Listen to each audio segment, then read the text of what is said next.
Hello, everyone. While people will continue to join us, I suggest we kick it off because we have a lot of ground to cover. So a very warm welcome to everyone. We're very glad you could join us today.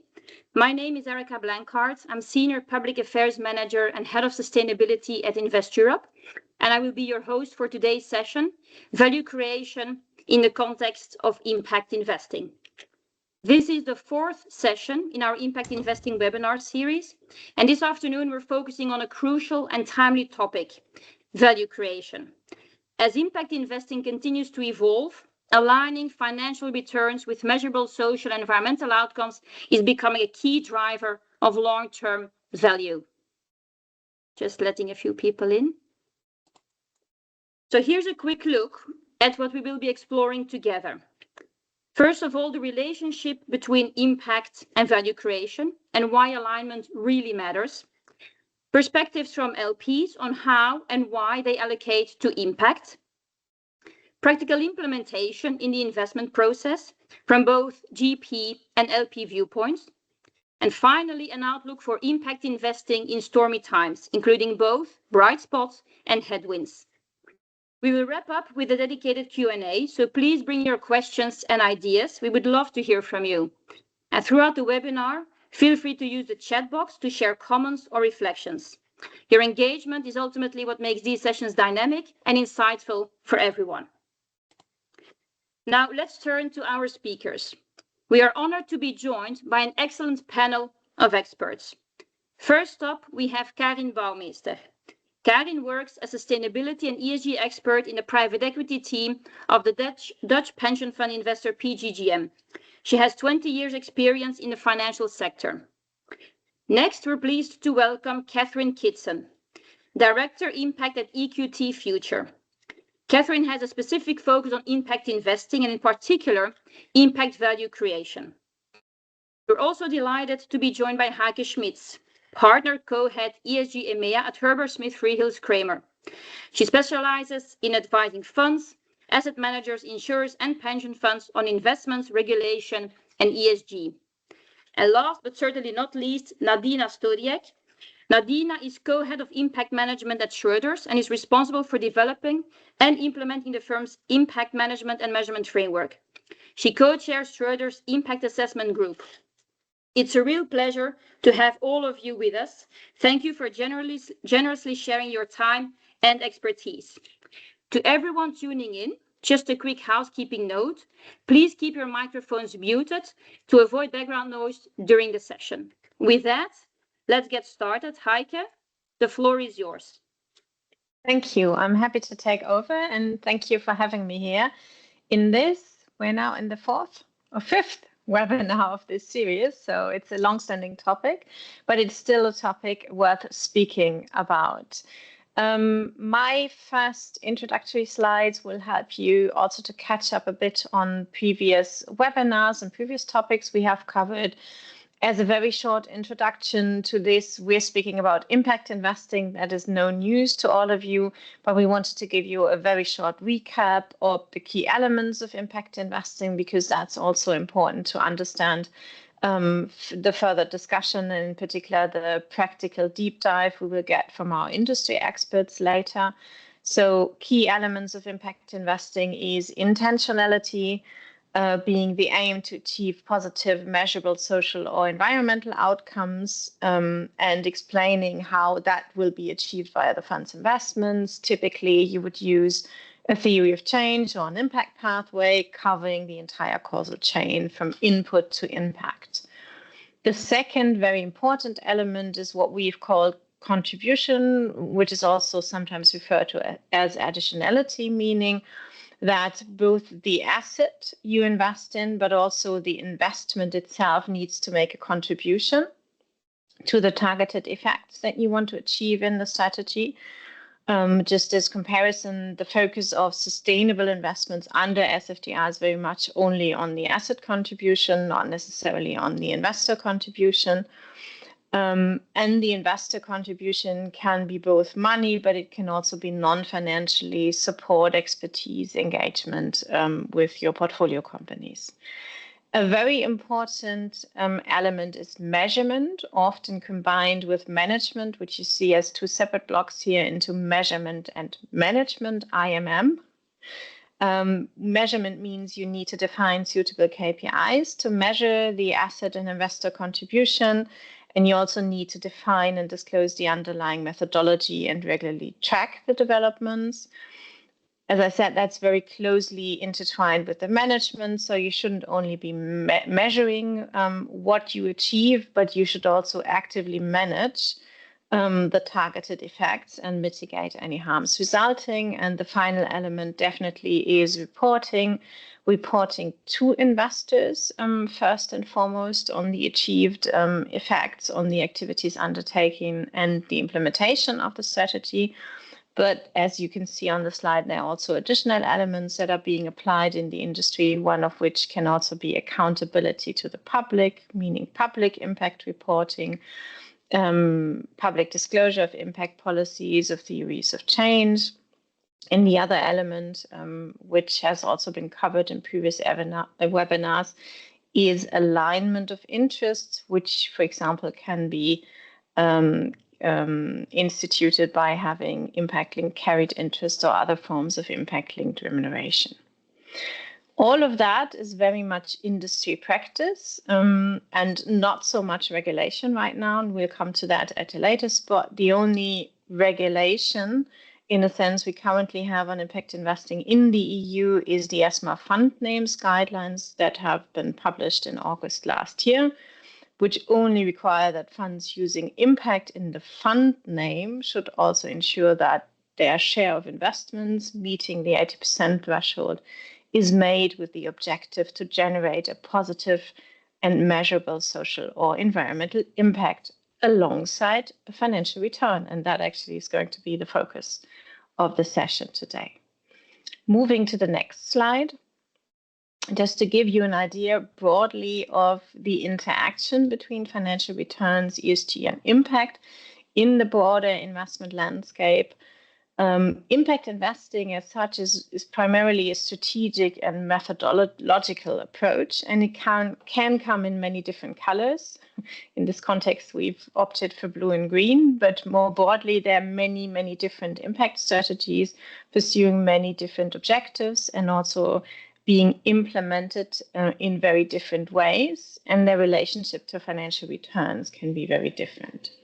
There is no clear distinction based on financial returns saying that impact investing makes no money, traditional investing makes money, as you all may know from previous investments. Traditional investing may also not make money depending on the circumstances, and whereas impact investing can very well make money and make good money. There is a widespread belief in the industry still in conversations that impact is only available at reduced financial returns. It's unclear really in that context to say what is reduced as to opposed to what is a market return, how do you define a market return. But one thing that's important to keep in mind is that impact and financial returns can be twins, but they can also be very divergent siblings. So you can have strategies where you focus on financial returns only. You don't consider impacts.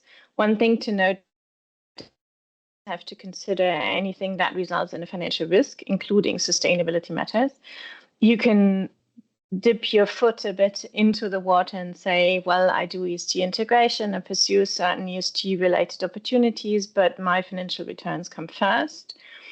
Then we have the golden middle, as always, where you have collinear financial, commercial, and impact returns, meaning the more you grow your business, your investment, the higher the impact is you're achieving, but the higher also the financial return is. And this is going to be the sweet spot of today's webinar, but it's also a sweet spot for financial investors. And then you also have a number of strategies that are labeled impact investing, where the impact returns come first, or maybe at some point even impact returns only, but that is not what we're looking at in the context of the webinar today. Moving to the next slide. Why are we so obsessed about financial returns in the space we're speaking about. One important thing to keep in mind is that while in principle, whoever is the ultimate owner of the investment or the beneficiary can, of course, decide what the money should go to. But in most cases, the persons making the decisions are not the ultimate beneficiaries. So you're in a situation where the person making the decisions is under a so-called fiduciary duty, ensuring that they're acting in the best interest of others. And whatever legal landscape you're in, whether you're in the UK, the US, whether in the EU and various national laws, that is a very widespread concept and basically contains a duty of loyalty, meaning you need to avoid conflicts of interest, you need to prioritize your beneficiary's interest, and you also need to act with the required skill, diligence, and prudence. So whatever you're looking at, whatever landscape you're in, whether you're in the EU as a fund manager, whether you're acting as an insurer or pension fund or for an insurer pension fund, these are the main guardrails. And what do these main guardrails mean? On the one hand, it means that you need to take into account, obviously, the targeted positive financial returns. You need to pursue strategies that create long-term value. But you also need to take into account the risk dimension, meaning you need to manage risks that could jeopardize these financial returns, including sustainability risks. And there's a growing discussion on whether impact potentially could be a third variable in this equation. We're currently at a point in time where most jurisdictions recognize that if the final beneficiary has actively agreed to include impact and non-financial returns into the strategy, that is not an issue. But in most situations, that, of course, is a bit difficult. In some pension plans, it's actually possible to ask individual beneficiaries for their consent, and that has been done in certain jurisdictions. But mostly, these are situations where an insurer, for example, can't ask all of their policyholders how they would want the money to be invested. So we're currently, and we have a bit of a discussion currently in the industry, whether this overall return perspective, is that just limited to financial return? Is it also linked to the question of how the world should look like that the future beneficiary wants to live in when they receive their pension? But this is a growing or budding discussion right now, which doesn't yet provide legal reliance, in particular not in the current situation in which we are. And Erika mentioned the headwinds and the tailwinds that we will speak about later. That means that the question of value alignment and impact, and when I say value alignment, I mean financial return alignment, remains a key question for investors. And I'm very happy to hand over to Nadina from Schroders, who will give you an overview on the data landscape and recent studies related to the topic. Thank you, Heike, for this great introduction, and thank you also for having me here. I'm very pleased to present this research, which is actually the outcome of long years of collaboration between Schroders and Blue Orchard. I think the first step before even delving into our data was really to construct the impact practice. So we were able to do this thanks to 25 years experience of Blue Orchard, on which we kind of added asset classes provided by Schroders and Schroder Capital, which were complementary. So we came to a nice range of asset classes and data points that we were really eager to look into, because we really came to a realization that, of course, there's question between impact, what is the relationship between impact and financial returns, remains quite a large gap in the market. So we were willing to open our books to an external party, and we started to do this research and analysis in listed equities. We took consciously the decision because of data points. It's simply much easier to go back in time and have performance data on a listed equity data sample. So what we did is we partnered with Oxford Said Business School, with great statisticians on their side, who really took ownership of the fundamental and financial analysis of the data set. So this was really done in an independent way from us. And the study really consisted on sharing our approved universe of listed companies that we considered impact based on our own approach, and I'm going to speak to it in more details in a second, and analyze this data sample initially from a correlation perspective. So the simpler analysis was just to understand whether there is even a correlation between impact and financial performance, and what is this correlation. And then the paper went also into a causality or initial analysis of the causality in order to address this point that Heike just made, whether financial performance can it all be attributed to impact features.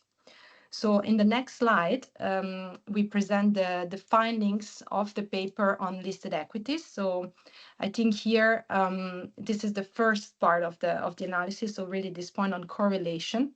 So on the left-hand side, what we can see is we compared our impact companies universe. Again, we try to address certain biases that may be kind of seen while we do this analysis. So, for example, the selection bias was addressed by giving the full universe to the statisticians. And we also addressed the survivorship bias, which was an important statistically speaking, an important bias to address. And to do so, we took the approved listed companies and we compared them to the MSCI ACWI IMI index, which is the closest index to our companies, and we created a survivors index in order to address this survivorship bias. So first finding on the left-hand side was that our impact companies did actually display a consistently higher annualized returns versus both benchmarks, as well as a statistically significant alpha, which is unexplained by traditional risk factors such as value, risk, momentum, etc. But then the question that came to us was this because these companies were riskier inherently? So what we did is we looked at further elements such as the volatility, the beta and the Sharpe ratio. And as you can see there, the impact portfolio companies, again, offer better risk-adjusted performance versus the benchmark with a higher Sharpe ratio. They also display lower volatility and lower beta, which show less sensitivity to broader market movements and higher stability. And what further speaks to the resilience of the portfolio, which is an additional point we always try to share with our clients, and here we have demonstrated it with data, is that these companies, again, perform better and show greater resilience in market downturns. As you can see, they have lower skewness, lower max the drawdowns, and a lower value at risk.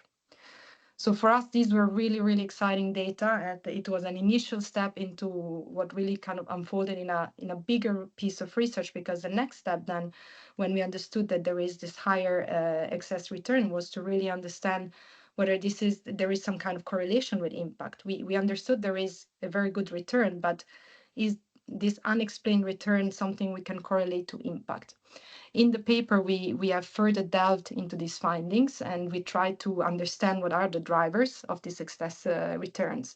And to do so, we have run asset pricing regression analysis, well, this goes a bit into the technical details, but the exciting part is that the answer is definitely that these unexplained returns can be indeed attributed to impact. And the single data point we used to kind of conclude this was what we call the impact materiality. For us, impact materiality is basically the share of revenues of the companies that are attributed to impact performance, so the product and services that are generating positive impact. And we have realized, and we have seen this through statistical analysis, that companies that have a higher impact materiality, so higher share of revenue derived from impactful product and services, perform better and have higher alpha. I let you discover more in the paper, but I wanted to also talk about a kind of a spin-off of this research, which was next slide, which is what then Shore Capital decided to kind of continue on this series of research papers that we are actually doing. And in this case, what we did is we looked into the private equity impact universe. So one caveat just that I would like to highlight here is that for this specific analysis, there was no external party. but there was a collaboration between the central impact team of Schroders and the investment team that has done private equity investments. So in the case of private equity, what we have done is we have looked at the co-investments that the team has done in the past 10 years. And we identified those companies that could have been impact aligned. So we call them impact aligned back 10 years ago to have some kind of significant set over a certain time frame.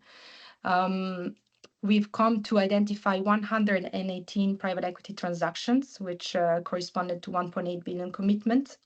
As you can see, there is a bit of geographical and sector skewness due to the team experience, but this we thought it was not an issue because, again, we were trying to do the best with what we have. So we looked into our books and this is what we got. And for private equity, what we did, so on the next slide, you can see the findings or the main kind of outcome of the paper. So we assessed the returns of our impact portfolio on an annualized basis, again, according to the years of the investment. And we compared it to the aggregated 10 years return sourced from Preqin, from direct buyouts and growth capital investments. And here again, the findings are really exciting. Impact portfolios on our side that you can see there with a kind of round, both realized and partially realized, have displayed a broader an outperformance in terms of risk-adjusted returns. So our Schroder Capital Impact portfolio saw an IRR of 21% and with a 30% IRR for partially realized investments in this period of time. So in this paper, we stopped here in the sense that we didn't look at causality. This is something that we may consider for future kind of deep dives in the same topic. So one thing I would like to highlight is that, of course, these studies support the fact that impact doesn't come necessarily at the expense of financial returns. And it shows that the impact portfolio display more resilient characteristics and better risk-adjusted return. And that impact materiality can be and is actually a driver of alpha or the unexplained excess return. But we are not saying that impact portfolio will consistently outperform traditional portfolios. This is important.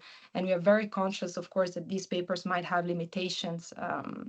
But we do think that under the right conditions on the market, and if investor adopt a long-term capital approach and a triple lens approach, like Heike was mentioning, there is nothing that suggests that an impact portfolio may perform worse than a traditional portfolio.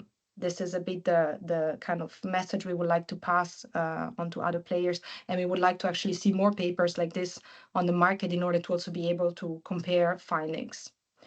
And maybe on this, I will give the word to Karin, who is going to share the LP perspective on this topic. Yes, thank you for having me here today. Great to be joining, and also great to see so many others joining this webinar. So I work at PGGM, which is a pension fund investor. And as a pension fund investor, we look decades ahead. We have a very long investment horizon. And during this investment horizon, the world changes. And probably it will change a lot in the next decades. So we are expecting major societal and environmental transitions to occur during our investment horizon. To give some examples, we already see demographic shifts like an aging population and changing healthcare needs. We also see resource scarcity like pressure on water, food, and materials. And of course, climate change. And we believe that all these developments will bring both new investment opportunities and new investment risks. So when looking at our core private equity portfolio, we focus primarily on identifying and managing those new investment risks that we see. Here you can think of fiscal climate risk, for example. But to capture the new investment opportunities, we have established dedicated impact mandates since 2024. And within those mandates, we focus both on financial and on impact objectives.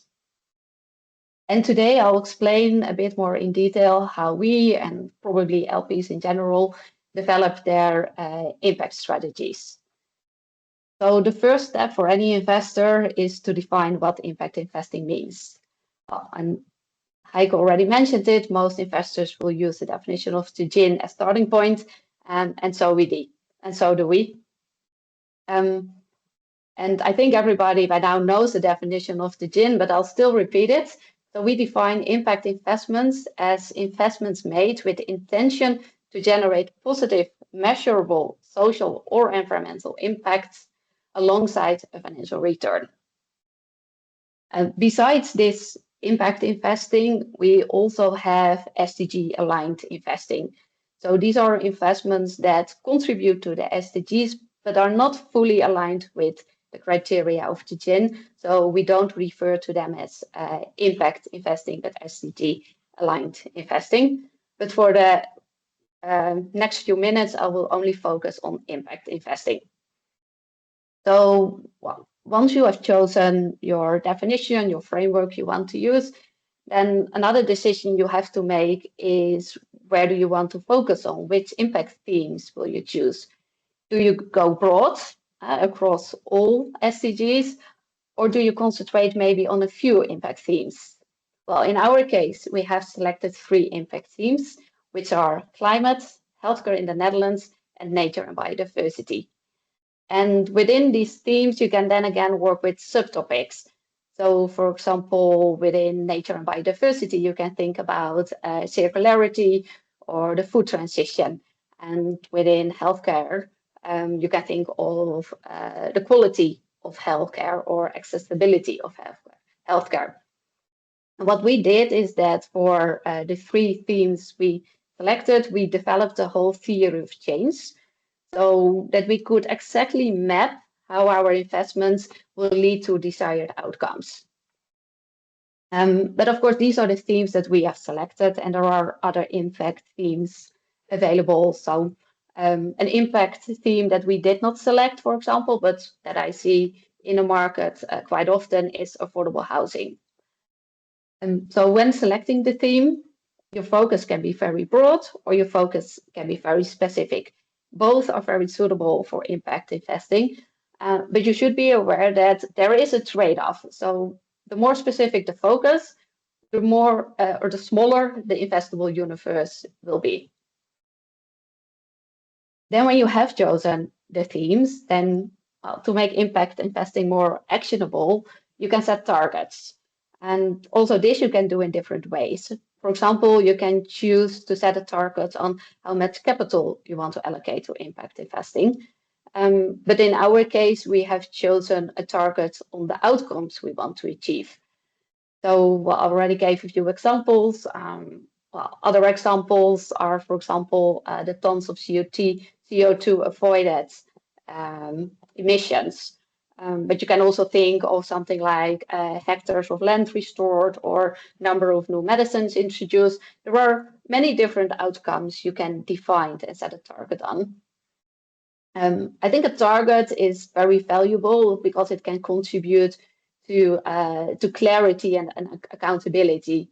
But again, like with choosing your themes, the more specific the target, also the narrower your investment options may be. Well, I think this is the first step that an LP will take to set the scene of what is impact investing. But then you have to start allocating to impact investing. And also here there are a few things to keep in mind. One option is that you allocate to impact investing from your core portfolio.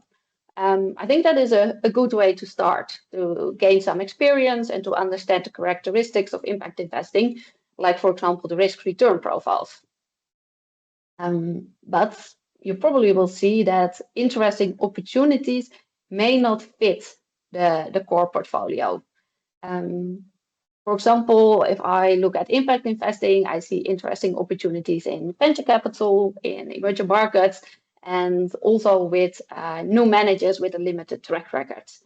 And these are investments that we will typically not do from our core portfolio because they have a different risk return profile.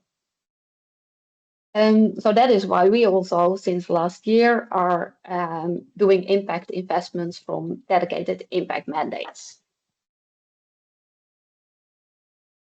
And another thing to consider is that many institutional investors like us, we do not only invest in private equity, but we invest in multiple asset classes.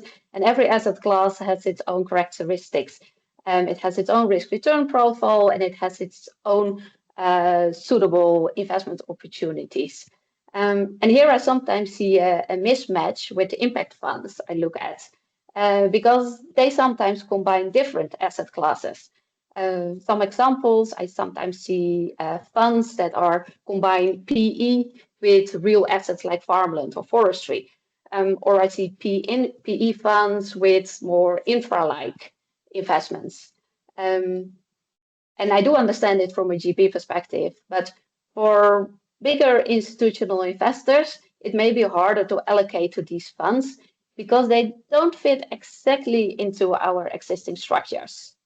But there are also some positive developments, I think. So, for example, here at PCGM last year, we also launched an climate impact mandate in which we can make both investments in PE and infrastructure.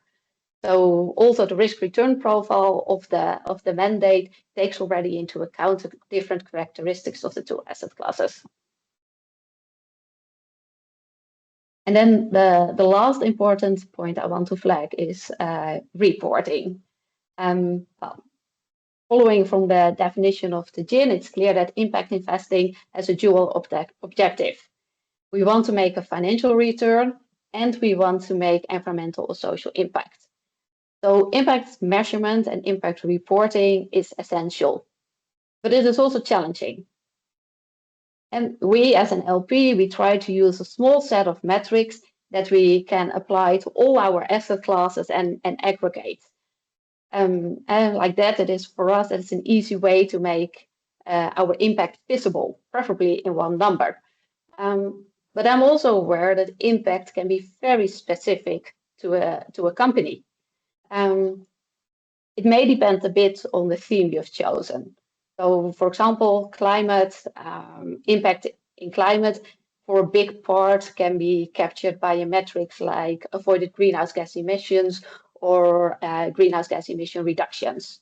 But when we're talking about our other themes, healthcare and nature and biodiversity, a small set of metrics may not capture the full picture of the impact you are making.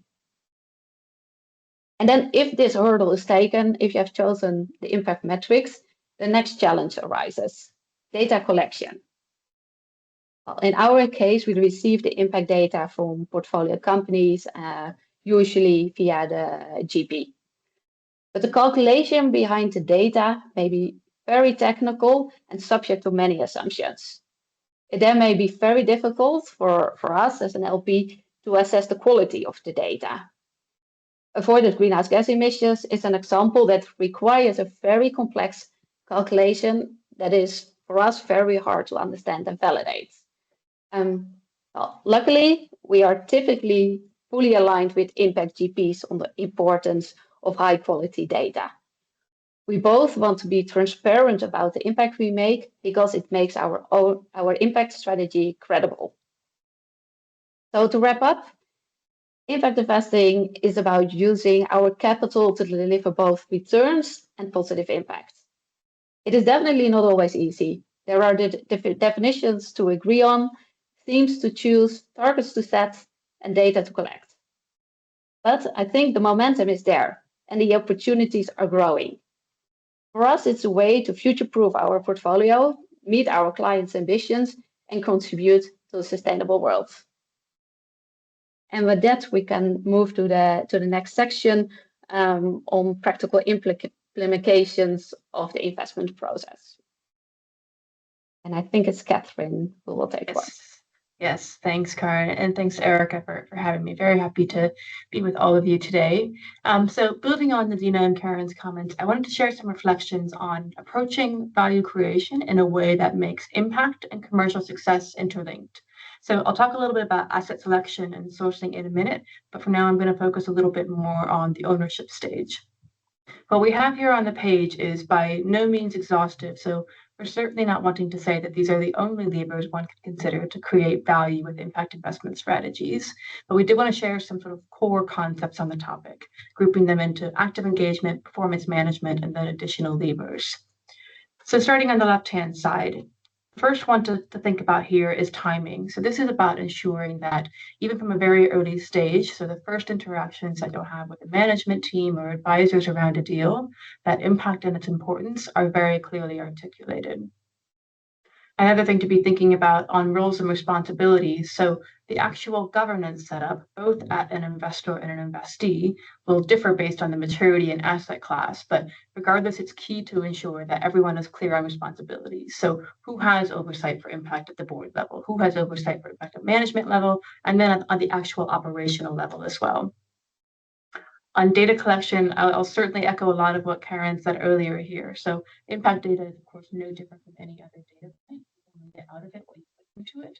So it's very important to understand where you're starting from, and then to think about what changes might be needed to ensure both the right kind of data and then the quality of data as well. From there, it's about setting targets that are ambitious but don't overwhelm, and then reporting transparently against them and versus appropriate benchmarks.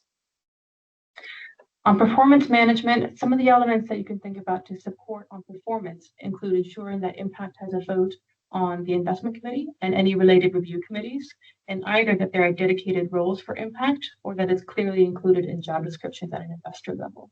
And again, different organizations will set this up differently, but regardless, roles should be clearly defined, which is quite important to support following up on impact performance the same way that you would any other commercial characteristic of investment. Of course, the more ingrained impact is in everyone's role, the stronger the accountability, the stronger that sort of loop of accountability. And then lastly, on reporting, this is also important for investors as a means of accountability and transparency, whether that's regulatory reporting or full impact reporting, either public or shared with only investors.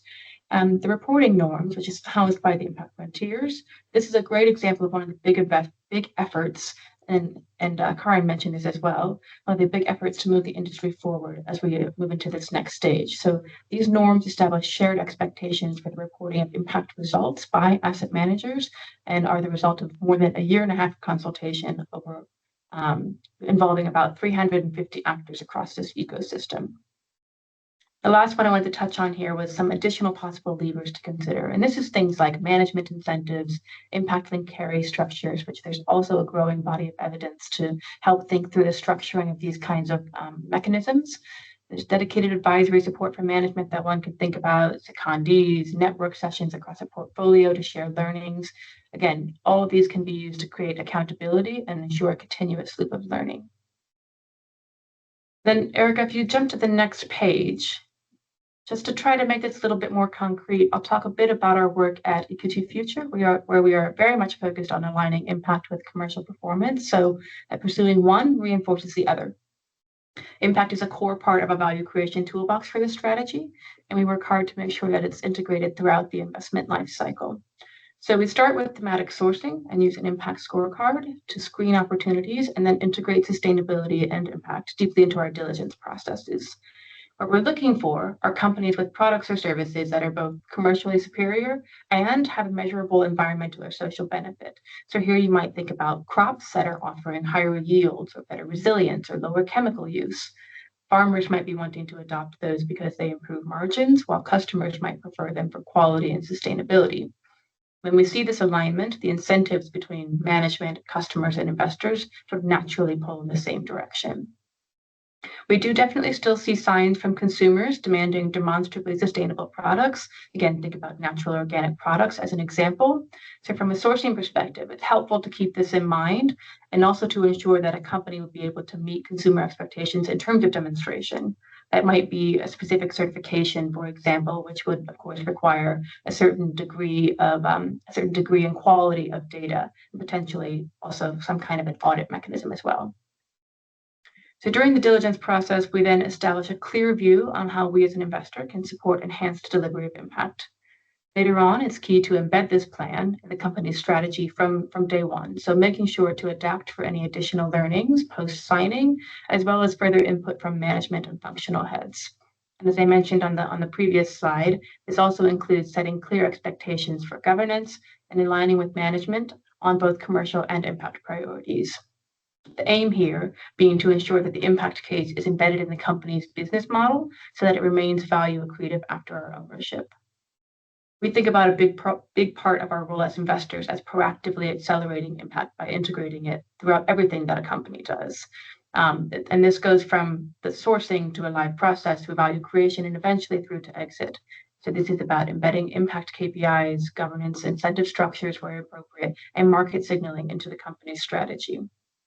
As an investor, we also think there's an important role for us to play in continuing to develop the field of impact investing. So we continue to engage with and leverage some of the gold standards that you see here on the screen. It's just things like Blue Mark, IMP, and the impact principles. And then I'll pass back to Nadina here to talk about the Schroeder's approach. Thank you, Catherine. A lot of point in common, I think, with what you just said. So here I'm presenting what we consider the 4 pillars of success of a strong and kind of credible impact framework. Before diving into the 4 pillars, I want to highlight the fact that we think value creation and this kind of balance between financial impact performance only works when impact teams actually collaborate with investment team closely on building the universe. It shouldn't be a tick the box exercise. It shouldn't be an exercise that is done by a team somewhere in the company and that is isolated from the rest. It's really a collaborative effort. And this is exactly what happened in the Schroeder's case when it acquired Blue Orchard being its boutique impact company. And from day one, we saw really this willingness to integrate impact in the investment process. So this is also the other point. Impact is not a separate process to a traditional investment process. It's something that gets integrated in the traditional investment process. And this is where, again, this coexistence and hand-in-hand elements of financial and impact performance really take place. So our framework, our in-house framework, is built across these 4 pillars. We think integrity is an absolute must. We are always, our motto is always kind of impact at scale, but with integrity. So we really kind of, again, put much more effort and work onto quality versus quantity. To do this, of course, we have, again, we're fortunate to have Blue Orchard experience in-house. We have built this independent impact governance along the lines of what Catherine said. We think this is a must in terms of ensuring credibility of what we are claiming and doing. And we have this very much bottom-up, desk-led investment opportunity selection. So the sourcing is really happening company by company. The analysis is done for every single deal and the monitoring as well. On the measurability side, we spent a lot of time in creating one proprietary impact scorecard across all asset classes. This is, again, another USP we have in-house, which we think is really kind of key to simplify the process, because this is the other side. You don't want to make something that is too overly complex and cumbersome to fill and to maintain. So we merged different aspects of different asset classes alongside the 5 dimensions of impact to create this impact scorecard that is now shared across the entire investment universe. So this is greatly helpful for monitoring and for reporting, so beneficial for both sides. Transparency, of course, another must. We are for fund level reporting, of course, with lots of case studies. We think that, as Catherine again mentioned, we need to be also reflecting on our lesson learned. So we also spend time in looking what didn't go well, and we try to always go back and include these learnings into future investment opportunities. And then finally, the rigor comes, we think, with the involvement of external parties that validate what we're doing. So in our case, we chose to partner with Blue Mark, which is our external verifier, and we regularly go under external kind of verification of our processes and our ability to align to the operating principles for impact management. And on the next slide, you can see a bit more details of this process and how this kind of impact and sustainability, or ESG, coexist in our process. And really, when one reads all of these steps from the screening and the impact review in the beginning, that is highly run by the theory of changes of our companies, and again, bottom-up driven, to the whole due diligence that happened before a deal is presented to the independent impact governance, where we have permanent members that are part of every single meeting, and these are weekly meetings that are taking place. And we also have asset class and thematic experts, which we think can bring valuable input and content in terms of reviewing the credibility of the S&I claims we are making. And then on the monitoring side, engagement, we think, again, very much along the lines of Catherine, engagement is core. It's core in private market as much as it is in listed markets. And we don't realize often how much companies are valuing this type of engagement, because it's very much different from a standard ESG kind of regulatory engagement. It does give new inputs to the company that is always or often related to their business model. So it really rings a bell when we talk to the management and we come with impact-related engagement elements that are looking into how can they better position their products, how they can better communicate about them, how they can better measure their performance. So really, in the end, speak better to their own clients and customers and investors. So this is extremely valuable inputs we are actually sharing, and we keep receiving positive feedback from the company. So we think we really have to continue doing that. It's one of these elements that sets apart impact value creation from ESG thematic or other type of sustainable investments. And then, of course, the reporting, I'm not going to spend more time. I think people have already said at least annual reporting. And then, of course, throughout the years, always, looking into our own portfolio with honesty in a way. And if there is any red flags, address it as soon as it materializes. And with this, I think I pass the word back to Catherine for the closing chapter. So we've spoken today about thinking through impact as a value creation lever in certain strategies. So what does all this mean for the outlook of those strategies? I'm sure a lot of you will have seen that last fall, the GIN estimated that from over almost 4,000 organizations are managing nearly 1.6 trillion in impact investing AUM. And this represents a 21% CAGR in total impact investing assets since 2019. So this is, of course, great news. It's really exciting to see the industry grow to this scale. At the same time, there's certainly nuance behind this figure that we're seeing play out across the world. And of course, there's been series of geopolitical change in the time since then as well. On the positive side, as Nadina detailed, there's an increasingly strong body of evidence detailing the connection between impact and financial performance, which is hugely important, and certainly especially so at this moment in time. We do still see demand for credible impact strategies, in particular when you make sure to frame impact as a value creation lever and being able to demonstrate that. This has really opened doors with different kinds of clients and management teams as well. Also seeing an increasing proliferation of impact into new asset classes, so increasingly available in public equity strategies and in impact credit strategies as well. You're still seeing interest from pension funds, particularly in certain regions and particularly where there's quite active shareholders. At a minimum, certainly there's demand for understanding what investments are in a particular portfolio and that there's positive thematic alignment to the kinds of trends that we're talking about here. Certainly still some appetite with retail investors, family offices. This is quite a rapidly growing space where we're seeing increasing sophistication and appetite for dedicated impact strategies. That said, there's certainly regional differences here. So again, Northern Europe and quite some particular growth in Asia Pacific and Singapore in particular, but it's not entirely a rosy picture. Clearly some headwinds facing the impact space. The market in the United States could be called struggling with political polarization and regulatory inertia, certainly compared to some of the momentum that we're seeing in Europe and in Asia. But I do think what we're seeing now is a maturation of this market. So becoming much less about disclosures and much more about what you are actually doing. And I think from the investor perspective, that's in some ways quite a good thing. Fundamentally, we don't want the market to be driven by regulatory compliance, but by best practice. And that's being shaped right now, as Karin was mentioning earlier. It's of course important to ensure that we're also delivering commensurate impact and value in addition to the ability to fundraise and drive AUM. So the good news is that there are robust frameworks out there that are available in the market. The challenge, of course, is going to be ensuring that we address some of the fragmentation that could be occurring in certain cases. So ensuring that there's not inconsistent data that would undermine confidence and comparability. So again, ensuring that we don't let perfect be the enemy of good as we look to the future. But as Karin said, I'm optimistic about what the next phase holds.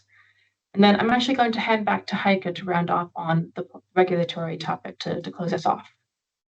Thank you. And you've actually provided me with the ideal segue. You said you didn't want this to be driven by regulatory compliance.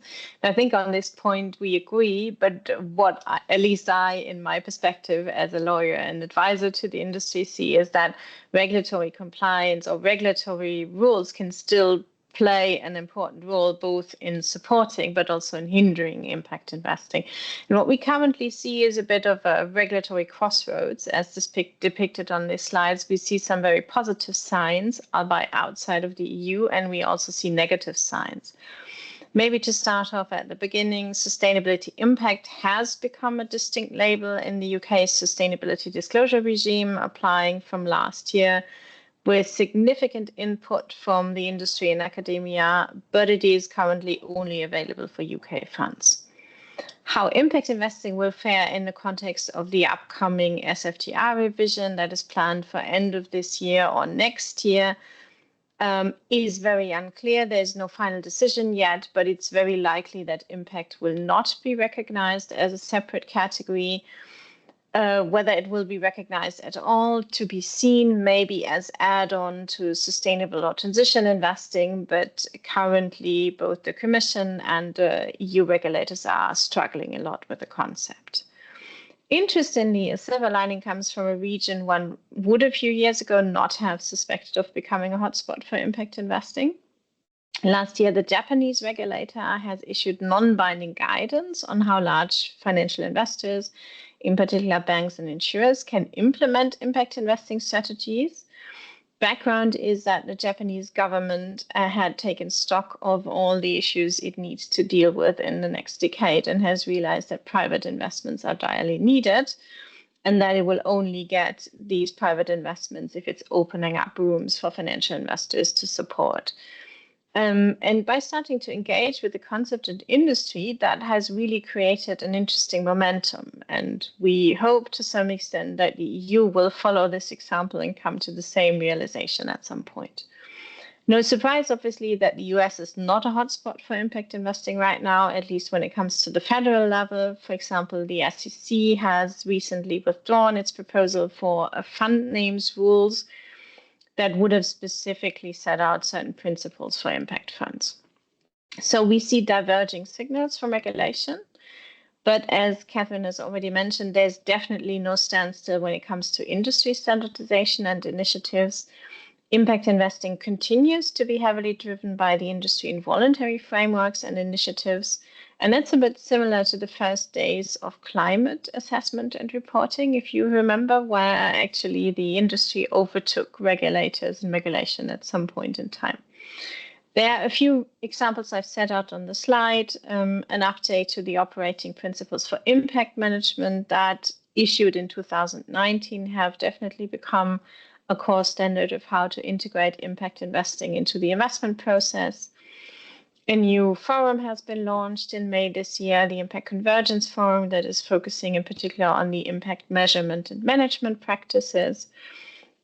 IRIS Plus, the catalog of metrics issued by the Global Impact Investing Network, having hundreds of metrics on how to measure impact, has just issued new modules on themes that are very much up to date: climate adaptation and resilience and marine resources. The blue economy currently definitely is a very hot topic for many. The impact performance reporting norms, Catherine has already mentioned them. They are a bit of like an industry mirror for reporting standards like ESRS for impact, you could basically say, but much shorter and much better, in my perspective. There's also disclosure guidance issued last year focusing on performance metrics, verification, substantiation, and finally, a lot of work also from Invest Europe members has gone into issuing a guide on accountability and linking remuneration to impact and venture capital. So it's very active, very much alive, which is also why, even being a lawyer, I'm a bit torn between wanting that regulatory recognition in order to open the space and support the industry, but also at the same time making sure that the industry can have that momentum and continue all the good work that's currently going on in terms of standardization and finding a common ground. So as Catherine has said, headwinds and tailwinds, but we can firmly set on the industry's ability to drive the topic forward.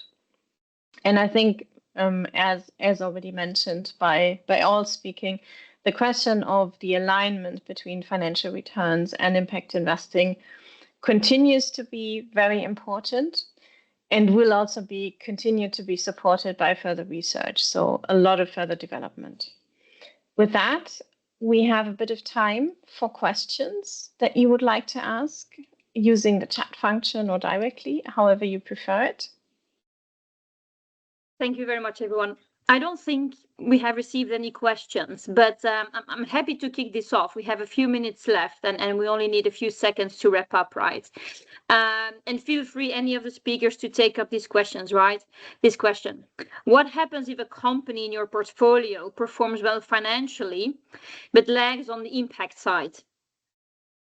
Any takers? I'm not going to harpoon anyone in.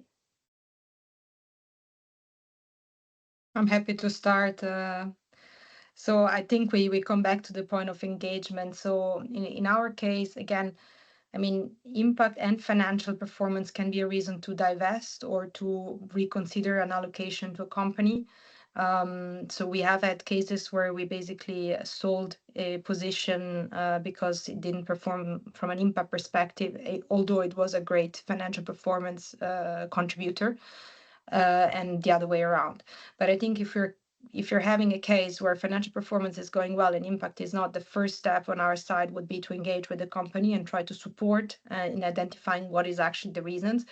We recognize that sometimes reason can be split in systemic reasons, so market-driven reasons, and that company is not in control of. So in that case, we are more patient versus things that are in control of the company. And in that case, we support in kind of addressing. So I think it's always coming back to this active ownership role we have as impact investors. I would echo that. Yeah. I was just going to say, I would echo that. And of course, we try to avoid that in that our focus is very much on looking for impact in commercial cases that are collinear. But I think it's about, as Nadina was saying, understanding what impact underperformance means in this particular case. Is that a challenge on being able to demonstrate on the measurement side? What exactly is going wrong there? Could we think about another way to demonstrate the positive impact that is occurring? Is there something that isn't perhaps performing quite to plan with the actual product or service that we underwrote? Does that mean that there's somehow a challenge for the product market fit? I think it's about actively engaging, as Nadina was saying, to really understand what the challenge is and then figuring out how to go forward from there. Just again, why it's important to have these integrated roles and ensure that you're following up on impact the same way that you would any other topic that you'd be looking at with an investment. Thank you both. Maybe one more question, and then Nadina, maybe a couple also on the research pieces, right, that you've showed. But before we go there, what do you think about and how do you evaluate the alignment of impacts and commercial objectives? Any immediate insights on this? I think this alignment really comes from this traditional investment process perspective, in the sense that the whole fundamental piece that comes before even defining the impact universe is exactly the same as for any other traditional strategy. So the elements that are looked in business models that are particularly standing out are actually the same. The only difference being, for example, that we have theory of changes maybe for our own strategies. So of course the sector and the thematic are going to, of course, bias a bit the definition. But then when it comes to that investable impact universe, how we call it, this alignment is really this combination of traditional investment universe and then this proprietary tool we constructed in order to ensure that both are addressed in an equal manner. So it's again coming back to that point I was making in the collaboration between impact and investment teams, and then of course consideration of client preferences. So this is what is eventually driving the whole process. But I think this is what it is in a nutshell. Thank you. Before we wrap up, maybe Nadina, on the research piece, right? Do you have any hypothesis about the potential drivers for the returns that you have found in the paper, and maybe linked to that, what might be driving some of the resilience that you have found? And I realize we're getting to the top of the hour, but I did want to pose the question. Yes, of course. So I think, again, you will find much more details and better explanation in the paper, but really in a nutshell, one exercise we did is that we compared impact with non-impact companies, and we tried to see whether there are certain elements of the business models that are particularly standing out on one side, so on the impact side versus non-impact. And we essentially found 3 areas where impact companies seem to be better placed, let's say, than non-impact companies. So we find better operational efficiency, which with a higher workforce expansion, indicating that these businesses are more efficient and are really are looking for expansion, so ready to invest. We also found a faster capital deployment capacity through certain ratios, such as cash to asset or debt to equity. And then we found, interestingly enough, higher asset tangibility, which I think indicates that these companies are newer companies, and this kind of makes sense because the market is also newer, so have less goodwill.